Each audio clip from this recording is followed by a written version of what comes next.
Vou dar um exemplo bem simples.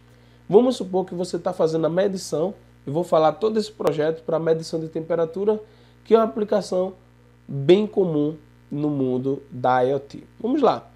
Você tem a medição de temperatura.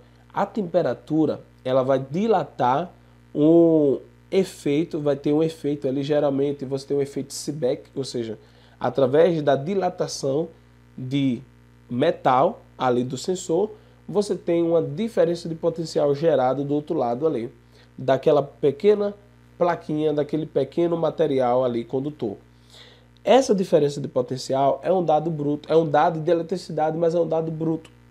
E quando o microcontrolador ele faz a leitura, ou o microprocessador ele faz a leitura desse dado bruto, ele sabe que dependendo do nível de tensão, aí você precisa conhecer o datasheet do sensor que você está lendo para fazer a correlação entre aquele valor de tensão, aquele valor de corrente, para associar a uma determinada temperatura.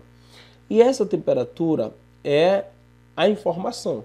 Você teve o dado bruto, que é o dado de eletricidade, né? Por exemplo, se você pegar um sensor, o LM, ou o 35, né? O LM, o sensor LM, né? Aí tem o DT, né? Enfim, se você pegar esse sensor de temperatura, tem o DHT11, ele vai possibilitar uma diferença de potencial, é o dado bruto. O microcontrolador, o microprocessador vai ler esse dado bruto e vai transformar em informação. Por quê? Se eu estiver utilizando o sensor 1, essa diferença de potencial quer dizer 25 graus. Se eu estiver utilizando esse outro sensor, quer dizer que essa diferença de potencial corresponde a 30 graus. Beleza? Então você teve ali, associado com o datasheet do seu sensor, uma informação. E essa informação ela vai ser enviada para a nuvem.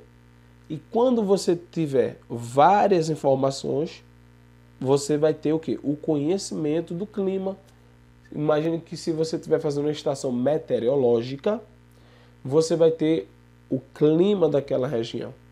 E o clima daquela região ao longo do tempo, se você pegar um gráfico ao longo do tempo, você vai ter a sabedoria, né, para a tomada de decisões mediante o clima, beleza? Então, você pode aplicar a internet das coisas em vários campos, né? Tem várias áreas de aplicações.